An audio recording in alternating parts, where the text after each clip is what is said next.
عزیزان گرامی، اس کے بعد پھر بے انتہا امام پہ ظلم کیا گیا. متوکل نے خود اپنے بھائی سے کہا کہ ان کو زہر دے دو اور تاکہ ان کی شہادت ہو جائے. عزیزان گرامی، جب امام محمد تقی علیہ السلام کی شہادت ہو رہی تھی تو امام علی نقی علیہ السلام صرف 8 برس کے تھے، اور امام محمد تقی علیہ السلام کی والدہ زندہ تھیں اور وہ مدینے میں تھی.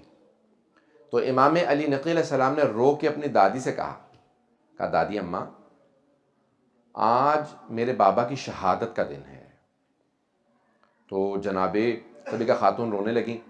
کہا بیٹا ایسا مت کہو، میرا 25 برس کا جوان بیٹا ہے. کہا دادی اماں، وہ جو اللہ کا ایک فرشتہ ہے جو امام کے ساتھ رہتا ہے نا، وہ اب میرے پاس آ گیا ہے. اس کا مطلب ہے میرے بابا کی شہادت ہو گئی ہے. میں آپ سے سوال کروں، کسی ماں کو اگر بیٹی کی شہادت کی خبر ملے تو کیا حالت ہو گئی ہوگی؟ روایت کے الفاظ ہیں، جناب صدیقہ خاتون بے انتہا رونے لگیں، تڑپنے لگیں، اور ایک ہی دلاسا تھا، وہ ان کا پوتا، وہ جو 2 پوتے اور 1 پوتی تھی، ان کو سینے سے لگایا، پیار کرنے لگی، رونے لگیں. کہا کہ میرا بیٹا مارا گیا. بچپنے سے یتیمی اس طرح سے امام علی نقی السلام نے دیکھی ہے. میں سوال کروں، یتیمی کیسی بلا ہے؟ یہاں تک کہ پیغمبر السلام فرماتے ہیں یتیم بچے کے سامنے اپنے بچے کو پیار نہ کرو.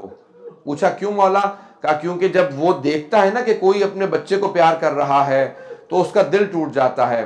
عزیزان گرامی، روایت کے الفاظ یہ ہیں کہ جب پہلی عید آئی تھی نا امام حسن مجتبیٰ کی شہادت کے بعد، یہ مسلسل جب عید آیا کرتی تھی تو امام حسین علیہ السلام جنت البقیع اپنے بھائی کی قبر پہ جایا کرتے تھے، تو اپنے بچوں کی انگلی پکڑتے تھے لیکن سر پہ ہاتھ نہیں رکھتے تھے.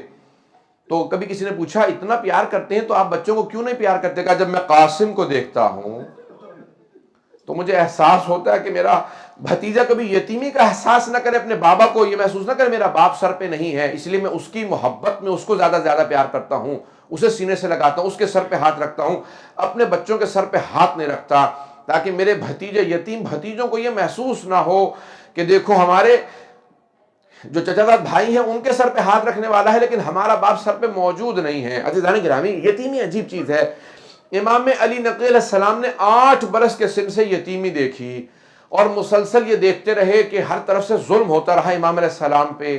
عزیزان گرامی، جب جناب سکینہ بنت الحسین کو پہلا تماچا لگا تھا نا تو انہوں نے اس لحظے میں اپنے چچا کو پکارا تھا اور کہا تھا کہ چچا جان آ کے دیکھیے ذرا میرے کانوں سے کتنا لہو بہ رہا ہے. عزیزان گرامی، ایک سوال کروں گا کہ اب ذرا ایک مرتبہ تصور کیجئے، وہ امام علی نقی علیہ السلام جو 8 برس کے سن سے مسلسل اپنے بابا کو محسوس کرتے ہوں کہ میرے بابا کہاں پہ کاظمین کے اندر شہید ہوئے، وہاں پہ ان کو دفنایا گیا. عزیزان گرامی، اب یہ مسلسل وقت کٹتا رہا یہاں تک کہ آخری لحظات ہیں امام علی نقی علیہ السلام کے. عزیزان گرامی، کہتے ہیں کہ یہ جو ائمہ کو زہر دیے گئے ہیں نا، ان میں جو سخت ترین زہر تھے وہ 4 اماموں کے تھے. اب وقت نہیں ہے کہ میں تفصیل سے جا سکوں، آخر جملے کو پیش کر رہا ہوں، اس کے بعد آپ ماتم کریں گے. عزیزان گرامی، ذرا ایک مرتبہ آنکھیں بند کر کے تصور کیجئے گا. کیا تصور ہے؟ کہتے ہیں جیسا 4 اماموں کو زہر دیا گیا ویسا کسی کو نہیں دیا گیا. کیوں؟ وہ کہتے ہیں جو امام حسن مجتبیٰ کو زہر دیا گیا ویسا زہر کسی کا نہیں تھا. پوچھا کیوں؟ کہا کیونکہ امام کا کلیجہ نکل آیا تھا. کہا دوسرا کس کو زہر سخت دیا گیا تھا؟ کہا دوسرا امام رضا علیہ السلام کو. کہا کیسا زہر تھا؟ کہا جب زہر دیا گیا نا امام نے فوراً اپنے چہرے پہ رومال رکھا. کہا کیا بات ہے؟ کہ مجھے بار بار خون کی قے آتی ہے. کہ اپنے چہرے پہ رومال رکھا. کہ میرا پورا کلیجہ پانی ہو گیا ہے. کہ مجھے گھر واپس جانے دے، تیرا کام ہو چکا ہے. عزیزان گرامی، 2 اور امام ہیں. ایک امام علی نقی علیہ السلام، آپ کے بیٹے جب امام حسن عسکری علیہ السلام قریب میں موجود تھے، کہا بیٹا مجھے سہارا دے کے بٹھا دو، میرے اجداد رسول خدا علی مرتضی سب آ گئے میرے لینے کے لیے، میری دادی زہرا موجود ہے. اجرکم اللہ. عزیزان گرامی، اور ایک ہیں امام حسن عسکری علیہ السلام جن کو زہر دیا گیا، سخت ترین زہر دیے گئے. عزیزان گرامی، یہ آخری لحظات کیسے عجیب و غریب ہوتے ہیں. روایت کے الفاظ ہیں سامرہ تھا، امام حسن عسکری علیہ السلام نے خود سے اپنے بابا کو غسل و کفن دیا. کفن دینے کے بعد بڑے شان و شوق سے کہا گھر میں شیعوں کو جمع کر لیا. کہا میرے بابا کا یہی جنازہ پڑھ لو. کہا مولا بہت لوگ جمع ہیں. کہا نہیں، وہاں متوکل مجھے جنازہ پڑھانے نہیں دے گا، وہ خود جنازہ پڑھانا چاہتا ہے، میں اپنے بابا کا یہاں جنازہ پڑھاؤں گا. سب کو جمع کیا، کہا کہ یہاں جنازہ پڑھ لو.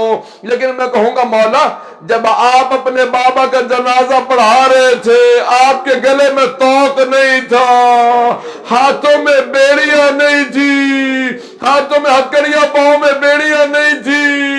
مولا آپ کی پھپھیوں کے سروں پہ چادریں موجود تھی، تازیانے نہیں مارے جا رہے تھے.